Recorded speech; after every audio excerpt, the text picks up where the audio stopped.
make sense of that confused. And I guess another way to reflect on that is it could be left the same way in the future too. It could be Yes. paid as a lump sum equal to the present value of those future payments. So you take the present value, so you create a equivalent lump sum amount, and then increase that by whatever credits that you've granted, and you can send them a one-time check. And so you don't, so administratively, it saves the problem of recalculating the annuity every time you do a credit. So makes it easier administratively, but it's effectively mathematically the equivalent. Tom? Okay, I put myself in the queue because I couldn't quite follow the theoretical math of what you were suggesting.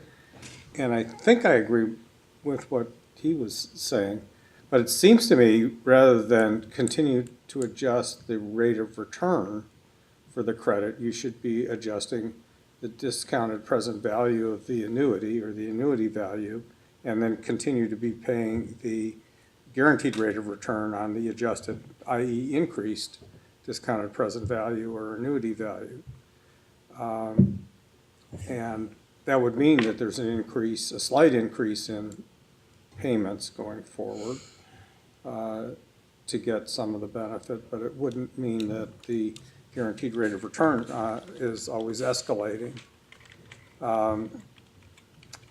But, you know, this is pretty theoretical stuff, and I think we have to deal with real numbers to see what it looks like. Yeah, I think that's why Ed said, we aren't making any decisions today. We'll definitely have more discussion on it. Rick, did you want to add any more before I go back to Mark? Right, Mark?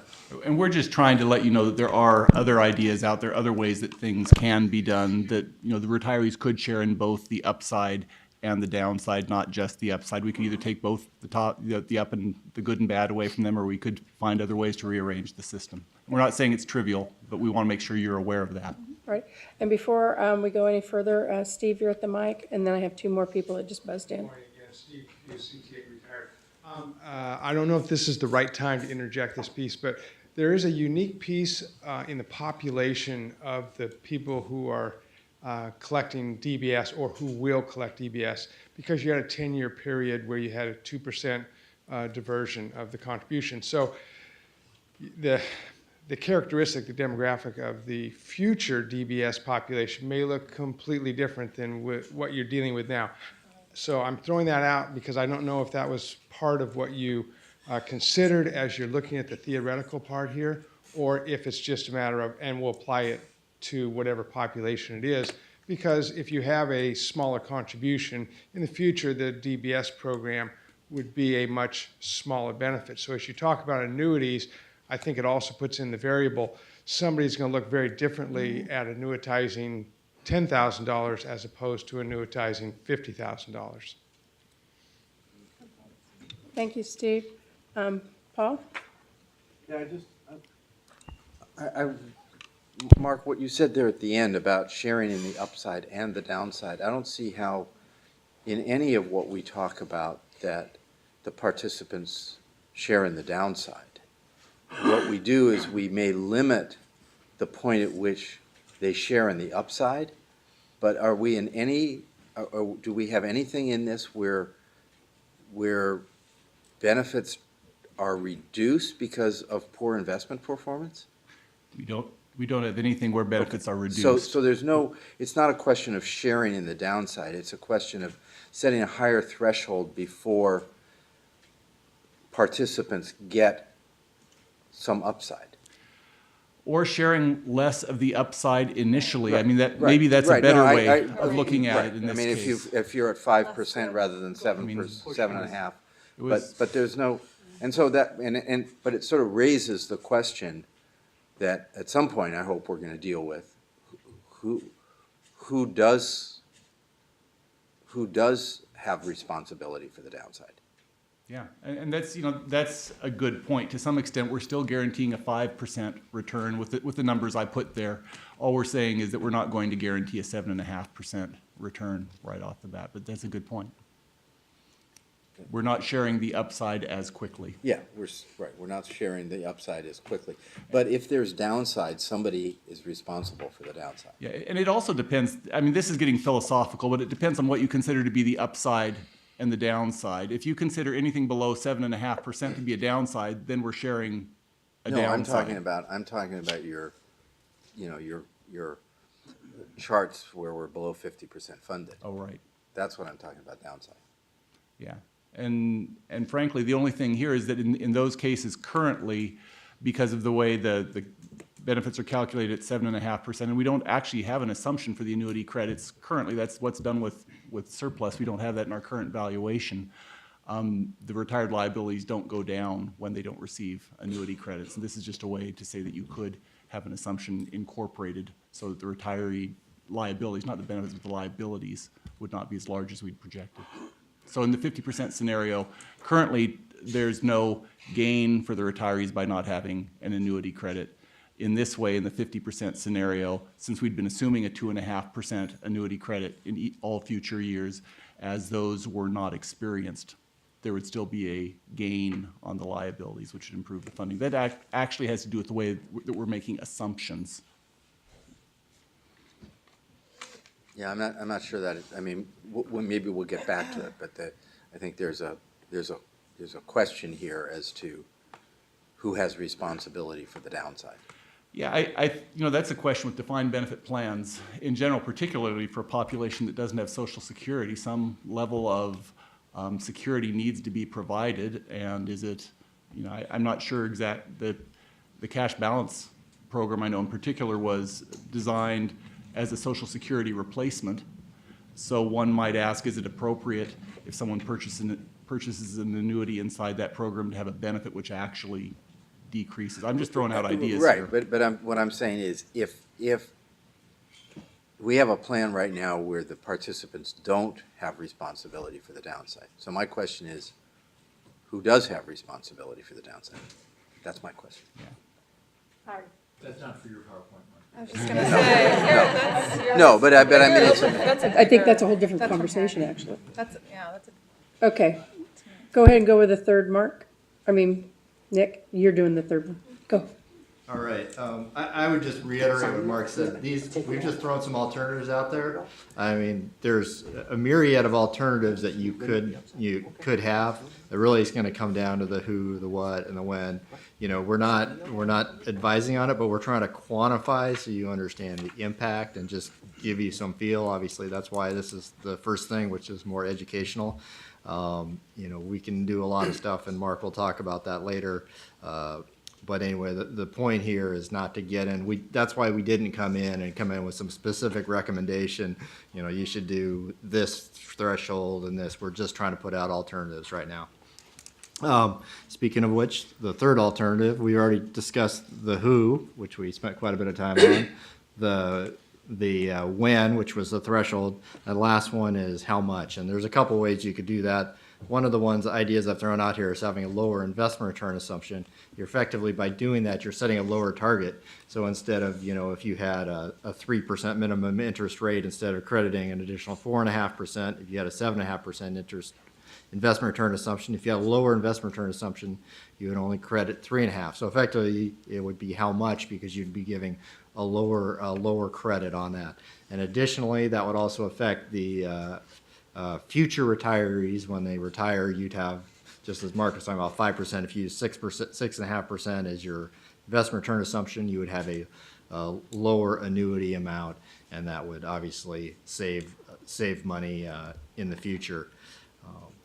So, as I said, basically, and this isn't even necessarily a policy decision. It may be with the experience study, because you'd be setting an assumption for the DBS program. But going forward, we have the results here, and once again, this looks a lot like the other ones where we see our trade-off. We've reduced our probability less than 50% funded, and we've also just slightly increased our probability of being over 150% funded, but not much. So once again, it makes a little bit of progress, but doesn't get us maybe to where we'd like to be. So what if we did all three of these alternatives? I've shown all three changes on the left, just the higher threshold, which is an example of just one change, and where we are with the current policy.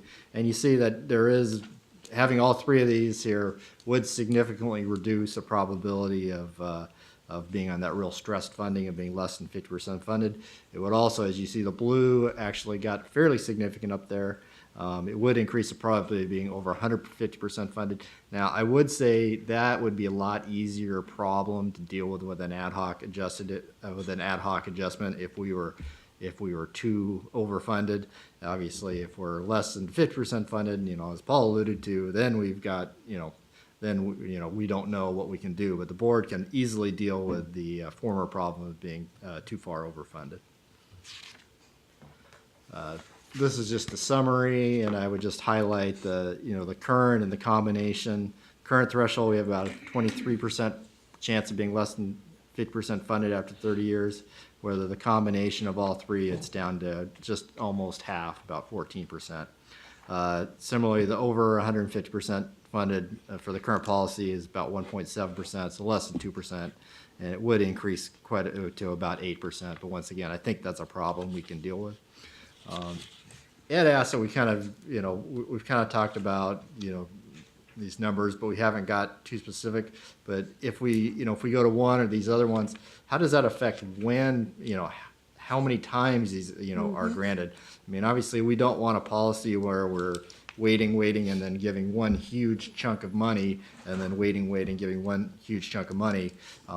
It'd be nice to have a more level, granting of additional credits, and you can see it's actually kind of interesting. The combination, actually, more often would you give additional credits, 44% versus under the current policy, we only expect you to about 1/3 of the time, which, interestingly, I think the DB is pretty much what we've done.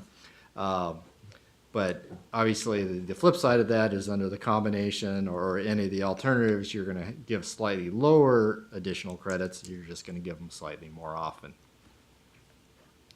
And kind of the corollary to that is this question of generational equity. And this is really a tough one to measure. If you think about the easy, I try to look at it from a simple perspective. If everyone got the exact same credit every year, that would probably be the maximum equity. So the flip side of that is if you have large fluctuation in the interest crediting, we'd expect to have less equity among members. So how do we quantify that? Being an actuary, I immediately thought, well, standard deviation.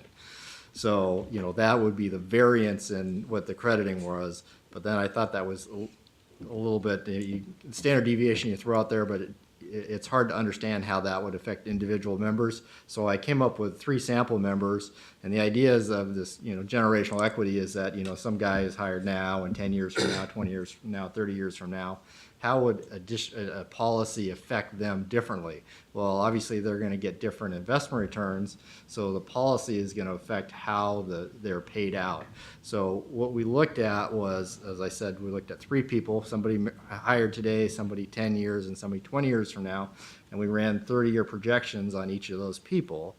And then we looked at, who was best off and who was worse off. Kind of, that's your variance.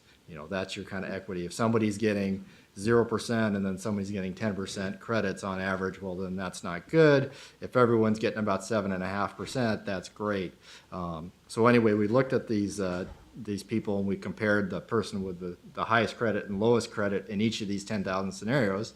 And sometimes the person hired sooner is going to do better, and sometimes the person hired later is going to do better, depending on how the future investment returns flow through. So I have one last graph for you here. The first side is just to show you the average credit. And as you can see, it's running just a little over 7%, which actually is about, as we have a 7.5% assumption, but based on the capital market assumptions, we're a little bit less than that. And that's part of the reason the average credit is slightly less than 7.5%. The 2 exceptions out of that are the non-retirees only and the combination. And that's because this is the average credit for non-retired members. So we didn't give credits to the retired members, therefore the non-retired members had a higher credit. And that's really the difference. The bottom line is that the average credit is about 7% either way. And then the max minus min, that's the person doing best and the person doing worst. You can see there's about a 2% variation. So that means that for average is about 7%, and the person doing the worst is getting about 6%, and the person doing the best is doing about 8%. So not too bad. There's not a huge variation depending on when you're hired, but it's out there. And once again, the yellow and the red bars are a little bit higher because we only looked at the non-retireds, and they tended to get average credits, which increase their variability. I realize that's probably a little bit, of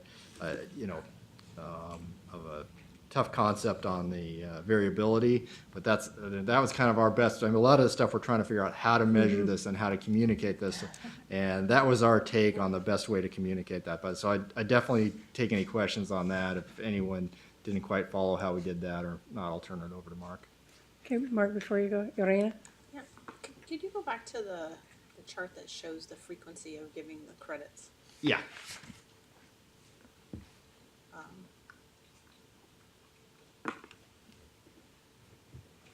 Maybe it's here and I can just spend some time with it after the presentation, but it would be interesting to look at the different options and how the green changes.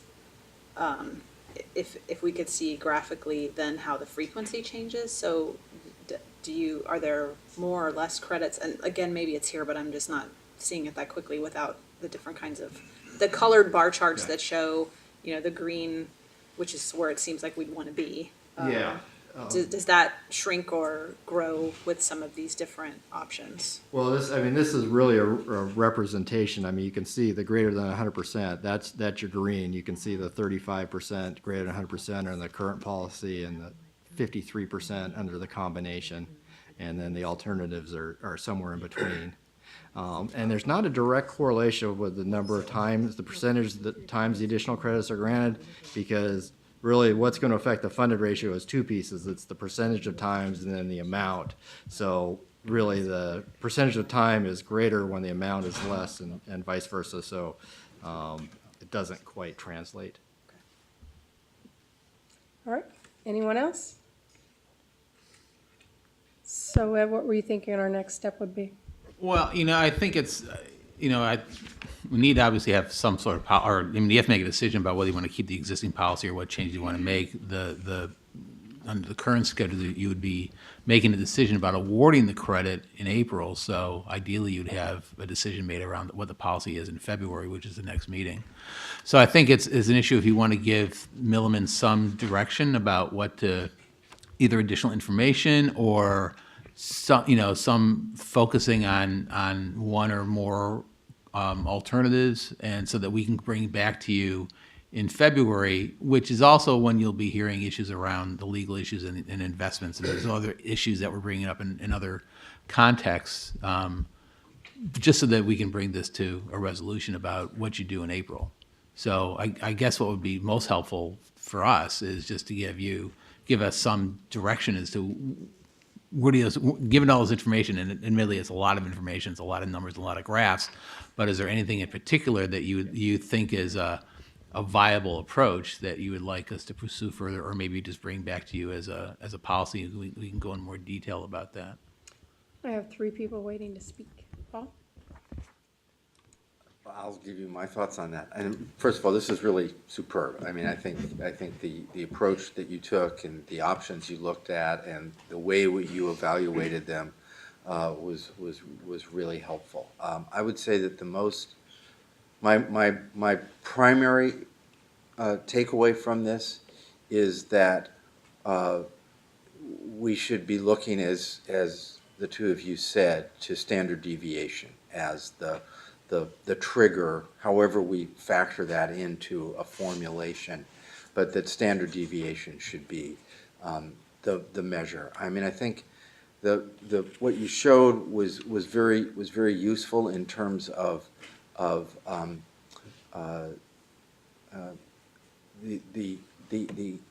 options. It does seem to me there are obviously issues about, in particular, the granting additional credits to retirees. That, I mean, I think those are policy decisions that others may have you know, more of an opinion about than me.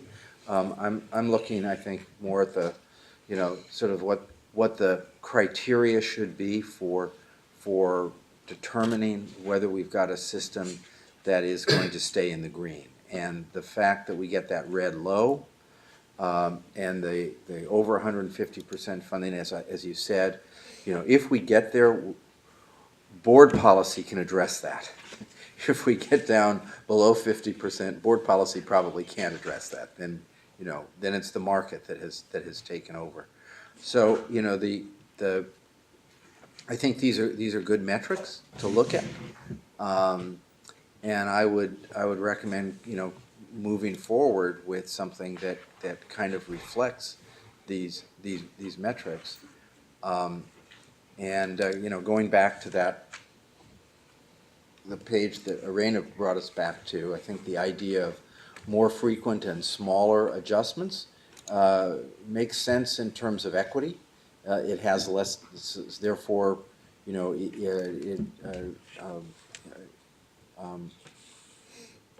if retirees don't benefit, then it seems to me that at least they're not that affected as much by when they choose to retire, because the adjustments are more frequent and smaller. So I think those, you know, that's, I mean, the numbers that we see there for combination are the ones that give me the most comfort. That being said, I think there are, you know, issues that people may have about what goes into getting us there that still need to be considered. So. Joy? So thank you. That was a helpful presentation, and I think the way that you laid it out and gave us some examples was helpful to leap from looking at the words on the page and the materials we got prior to the board meeting. I guess I have a question that's partially about process, and Ed, you referred to this when you mentioned the discussion that we'll be having, I think, in February around legal issues, and it relates to some of the discussion that we had in the Audits and Risk Management Committee yesterday in terms of, you know, the financial reporting that we discussed in the ARM Committee yesterday.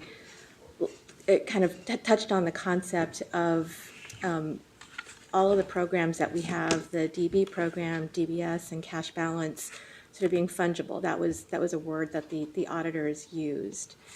And I think Brian indicated that we'd be having a future conversation about how we distinguish between what we report, you know, through our financial reporting and, you know, the extent to which those funds are fungible.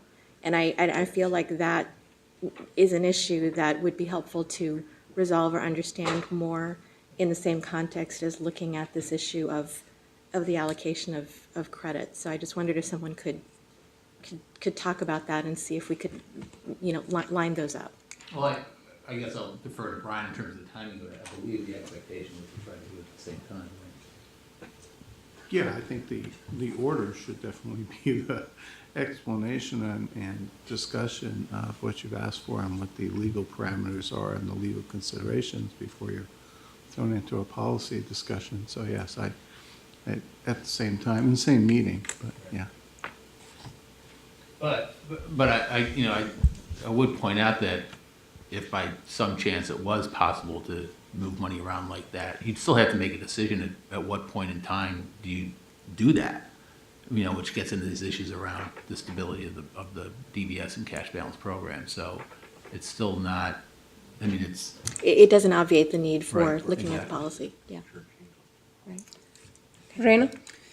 Just on the question of what other information you could bring, I think, I agree with Paul that the use of the standard deviation seems like the right approach. However, there is, you know, the legislature has adopted other standards for, you know, ideas of when things are superfunded or very secure. And so I wondered if you could bring back a comparison using the 120% funded standard that we saw in PEPRA in terms of going in the other direction when you can suspend contributions. Because I think there might be folks who would ask, how does that compare to using the actual volatility of the investments? And then my second thing is a question on, in your letter on, ENS 66, you mentioned further analysis on ways to enhance the sustainability of the programs when they are less than 100% funded. So I wondered what kind of things you would look at there. I mean, that would be, as Ed talked about, you could have a lower minimum interest rate. I mean, obviously there'd be, legal considerations, but you could say, okay, we're using 30-year treasury, but if we drop below 100% funded or 75% funded, we're going to credit a lower amount. And I'm not sure how that would work but that's a really good question. And that was going to be my question if no one asked it was, do you want us to look, because obviously we've been looking at, our focus here was what to do when we're overfunded. And as we said, there's not a huge, there's not a huge impetus right now to look at when it's, what to do when it's underfunded. But that's the other piece of the equation is what you do when you're underfunded. And obviously, when you're unfunded, it's going to have a bigger impact because it's, directly going to impact that. I feel like we should be talking about that as part of the discussion in February, because if I recall, the policy hadn't been reviewed since 2006 or something like that. And so it seems like what we do in February is intended to last for some time. So I think we should consider that side of the equation as well and have. So just to be clear, so you're looking at wanting to evaluate the current policy that the minimum interest rate is based on the treasury rate? Is that what you're suggesting? Well, I think it would be, what do you do? I think this entire conversation is only about what happens when we have surplus, right? Understand that, So, but yes, so that what- would be the lever that you Yeah. apply at that point. What would we do? What are Yeah, the the- options, and then- what are the options to Right. improve the status of the fund at that point? Paul? Yeah, I just want to agree with Irena. I mean, we have to have a comprehensive policy. You can't talk about what happens on the upside but not on the downside. It's got to be an integrated thing. And maybe I could use some additional understanding about, what are effectively vested benefits in this program as opposed to ones that can be changed. Because, I mean, it's been my understanding that participants get a minimum interest rate. We can't change that minimum interest rate, but if we can change that minimum interest rate, we need to know that. We need to know the parameters of this program. Because if we're going to give benefits on the upside, we need to understand what our flexibility is, if any, on the downside. What Yeah. options be if Right. there was a problem? All right, I don't have anyone else in line, so what I'm hearing is standard deviation. What do we do in underfunding? Going back to bottom line responsibility, if it does become underfunded, who bears the responsibility of bringing in at least to full funding, if anybody? And Steve brought up the participation effect, and for me, I would think that some of this weighs on the participation levels and the monies that are actually coming into the fund. So does that weigh into it at all? Well, I guess a couple things. The participating level going forward, because it's basically people who are excess service, that's been Right. fairly consistent. I mean, more or less around between 50 and 60% of the membership is contributing in any one year. Obviously, when it started, it was everybody because it was the 2% diversion. Right. I think the point that Steve was raising is the fact that given the fact that all it is now is the excess contributions, essentially, Right. it's a much smaller number. And certainly what we see in cash balance, where there are relatively small balances, a smaller percentage take annuities. One, because they may not qualify for annuity because they need at least $3,500. Exactly. And two, it's just not enough money to warrant taking annuity in their mind. So I think what he's suggesting is that we may find over time that it may be considerably less than 50% of the people taking the annuity. But we have to wait for, experience Right. to identify that. The other thing is in terms of the standard deviation, and I think Paul sort of alluded to it, is I want to make sure people understand that these are not obviously mutually exclusive in any means. I mean, it's an issue of you could have the standard deviation approach and do the others as well. I think it's an issue of whether or not you want to apply it to only active members or inactive members. and if you want to reduce their investment return. So I think Paul was suggesting he was intrigued with that idea of actually doing the combination, but that's what I want to get a sense of. Anybody else combination? Can I just clarify? Sure. I liked the numbers that were associated with the combination. I think that the policy of whether to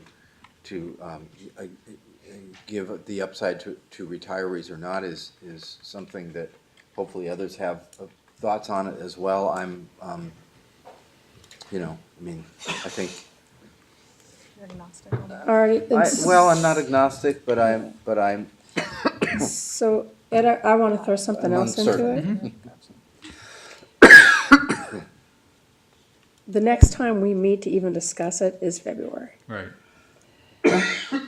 I have a lot of hesitation on not being able to come to a conclusion in February, and then us possibly not meeting in March, and then having to make a decision in April.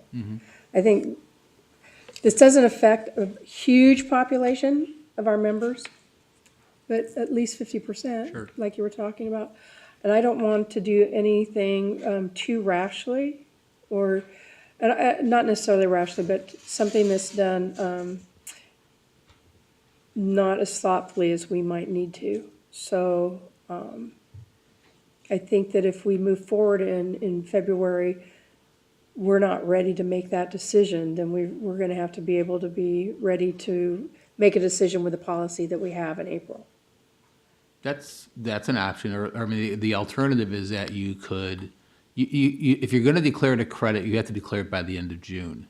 Okay. So you could, if this is within the comfort level of the committee, Maybe have more is than defer it, a couple have more discussion February, make a decision April, just don't make a decision on the credits until June, based on whatever the policy is that the board ultimately adopts. That gives me a little bit more comfort.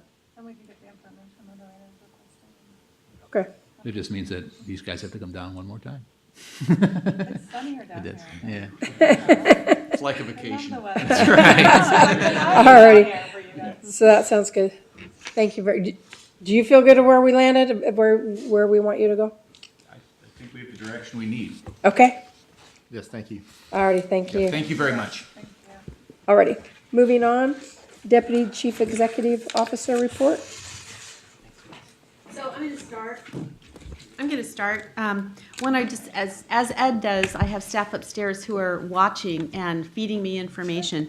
So if I could go back to the Absolutely. unemployment requirement relative to retirement incentives. We currently have not ever triggered a revocation as a basis of receipt of unemployment. And we currently don't have a mechanism for collecting that information. We're looking at that and possibly making it a requirement of the employer, because the employer would have visibility of a member who received unemployment as a result of their school employment. And so if the employer could notify us of that, then we would have access to that information. So we're exploring those options right now. So I just wanted to kind of close that loop a little bit. Well, Peggy, it seems like if it's going to be tied to service, a person retires, they're not eligible for unemployment. The only thing then would make them eligible for employment would be returning to work. If they've returned to work, they violated it anyhow. You know what I mean? You know, I think that in desperate times, people may apply regardless of their eligibility, and there's perhaps some number of them who get through. So I don't know, but that's what we would be exploring is that a viable option for us to even collect that information? Are employers seeing that people who've retired are collecting unemployment? We don't know that at this point. Theoretically, they're not, because they haven't. Right. But They if haven't it's, been forced out of the labor market. okay, but to actually receive it, isn't there a communication with the previous employer? That's why we would go back to the school, because they're the ones who would have access to that information, not CalSTRS. Okay, Okay? yeah. And I'm I have good. one other celebratory note, and that is on Saturday, October 25th. Remember, I told you that we often get a load of emails, online messages over the weekend? Well, on Saturday, October 25th, we received our 300,000th online Wow. message. Wow. They get a prize? No, T-shirts, Kelsey? they did not. They get no additional earnings credits. They get nothing was gonna say, we don't as a give any result of pre-retirement being that individual. However, it is, it does mark a key milestone for us, and it's also reflective of the fact that as we offer additional communication channels to our members, they take advantage of those communication methodologies. That's it for me. Alrighty, thank you. Yeah, Ed? and then for me, just, we're at the end of the blackout period for transitioning from TIA-CREF to Voya on Pension 2. It is scheduled to go live on Monday. Right As on. of this morning, Voya was feeling comfortable with going live on Monday. They're mailing out the PIN numbers to all the participants tomorrow. And so they'll be able to log into their accounts on Monday. And we'll be in communication with them over the weekend as they sort of wrap things up. And hopefully everything goes smoothly on Monday, and we'll have the new record keeper.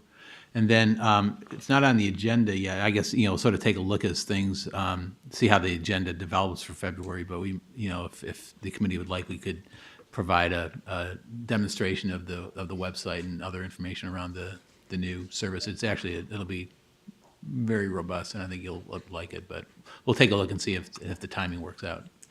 Super, thanks. Sharon, you have a question? I did just want to make a comment, since we did the demographic, study today and looked at that. I did want to thank you, Ed, I've been dragging Ed Durman around to community colleges around the state to try and educate our members, because as you've heard, part-time community college faculty, there's a lot of challenges, and I think we were both shocked. I think on Saturday, we had members that didn't know what CalSTRS stood for. They don't know what retirement plan they're in. So it was real evidence to us of the crisis for members and just understanding their benefit. So I just, I want to thank you, Ed, Peggy. I know there's a lot of staff watching this and outside of this room, but I just think educating our members about their benefit is so critical, and I do appreciate the time and effort you guys put forth, both here in the building and outside of this building, to do that, because I think I see it firsthand how critical having information is on their retirement security. So I really appreciate, I think that's something we do really well. I'm really proud of the work that we do in that arena. So I just want to say thanks, and there's more to come, Ed, so get your calendar ready. Thanks. Absolutely. Alrighty, anyone else? All right, review of information requests. Roland, can you kick back what you have, and I'll check what I have? He's been struggling furiously over here. Besides the heated discussions with Milliman personnel and guidance that you provided to him, the main one that I have is providing cost analysis regarding the reminders for employees having to do with hiring retired members before the 5-year time frame. Okay, scratch that. Scratch that. And again, like I said, there was various discussions with Milliman personnel on the standard deviation, what to do with the underfunding, who bears some of the burden with the overfunding, I understand. That's it. I think as we're far good. as I have a couple more. You have a couple more? Okay. I know that Ed came back and gave us the information of charter schools and participation on charter schools. Correct. But it's kind of been a long time since we've talked about charter school participation and how many, so maybe something that highlights that. And then we also talked about the Willie Brown reduced workload numbers.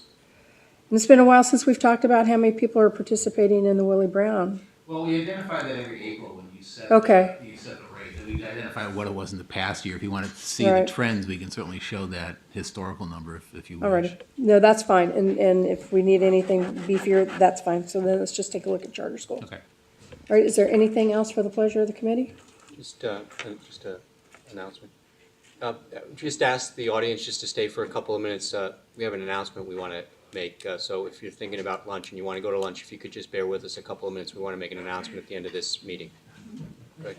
Alrighty, anything else? Alrighty, draft agenda for the next meeting? Oh, Sandy, go ahead. Thank you, Grant. I'm Sandy Keaton, Chair, UTLA, United Teachers Los Angeles, Pre-Retirement Issues Committee. And again, I would like to thank CalSTRS for being so helpful for us on our pre-retirement conference. Michael Lynch again came and spoke. We had about 150 people. He's fabulous, and our members learned a lot. Thank you so much. Thank you, Sandy. Loretta? Loretta Tagenberger, United Teachers Los Angeles, retired, speaking for the retirees. And I see him looking back. He knows what I'm going to talk about, the lump sum death benefit for the retired. Milliman, please see, you know, $6,000 doesn't go very far to bury a retiree, where $24,000 for an active goes a little further. We retirees, you know, our bodies are the same as the active, and we would like to up the $6,000 to $24,000. And please see if you can't, in your next study, bring that up. Thank you. Thank you, Loretta. And for those of you that don't know what she's talking about the one-time lump sum death benefit. All righty. Next draft? Jack, we already have someone doing that. We're good. Jack, we're good. We're good. All right, draft agenda. We're good? All righty. Then, any other opportunities from, statements from the public? Then benefits and services is adjourned. I was thinking we could draw it out just a little bit.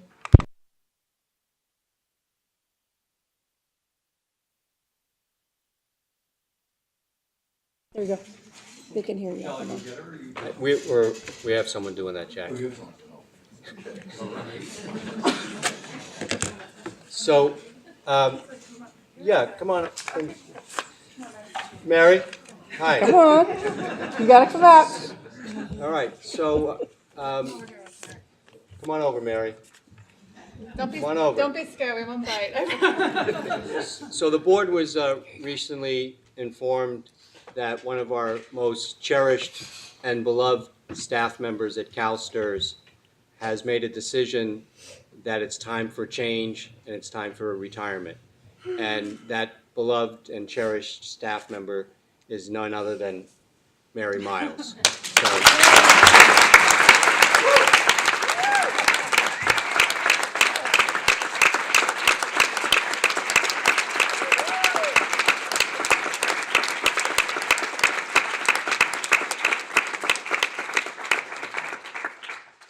So the board has asked, and we thank staff for making the arrangements to make this possible. And so I'll just read right now. So this is a resolution that honors Mary Miles for her dedication to CalSTRS and her tremendous service to the board and our executive staff and our CEO, when it talks about her history. And I've always talked about retirements as one of the sacred moments in a person's life. So to the extent that we can really thank you and honor you, Mary, we're going to do our best. And tonight our dinner that we have as a board is a dinner in honor of Mary. So it reads, whereas Mary Miles has had a long and successful career serving the teachers of California through varying positions for the California State Teachers Retirement System. And whereas Mary started her state of California service as a clerk, typist 2, in 1972, calculating member benefits and scheduling medical appointments for disability applicants. And whereas Mary saw the wisdom of continuing her career with CalSTRS after taking some time off to begin her family and returned to CalSTRS to assist the members as an office assistant from 1985 through August of 1986 and an office technician from 1986 through August of 1990. And whereas Mary worked her way through the ranks of executive assistant, administrative assistant 1, and administrative assistant 2, while supporting 2 different chief executive officers in service to the Teachers Retirement Board.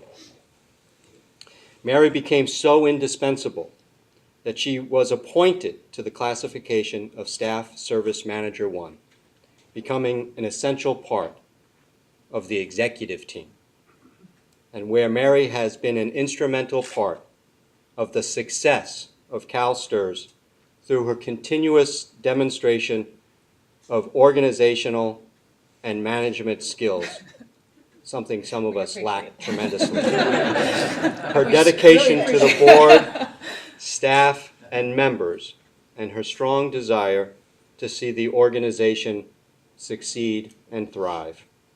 Mary has coordinated over 225 board meetings, provided assistance to approximately 63 board members, and all of our personalities and temperament, and is currently the longest tenured CalSTRS employee.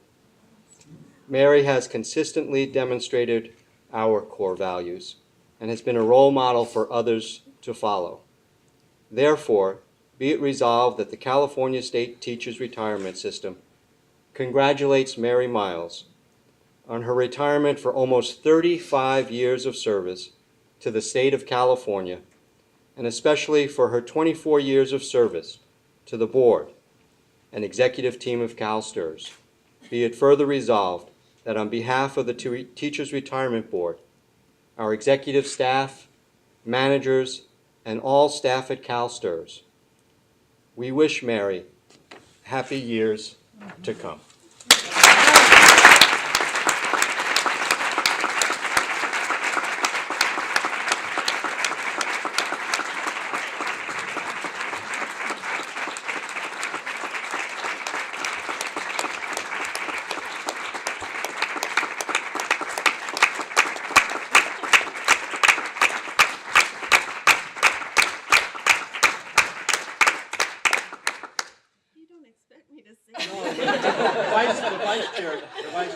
I had a couple words if you wanted. Do you want to say something? So if you both want to make comments, feel free to jump in. But I have to say, in working with you, I have a lot going on, and you are just my rock. This coming and being a board member, there's a lot of stress, a lot of preparation. And I can always call Mary and just go, "What am I doing next week? And can you send me the?" So I just really appreciate your calm. Always you're resourceful. Every time we need anything, you're just there for us. And I have to say, with my predecessor, Carolyn Widener, watching her go into retirement and now enjoying her grandkids, and I know that's what you're going to do, I just really appreciate when you know it's time to retire, you know it's time. And for you, I just think you're doing it so well. You've worked hard. Now it's time. You're retiring, and you're going to enjoy your family and your grandchildren. So we just wish you all the best, and just so grateful for you, and we're going to miss you. So thank you. Thank you.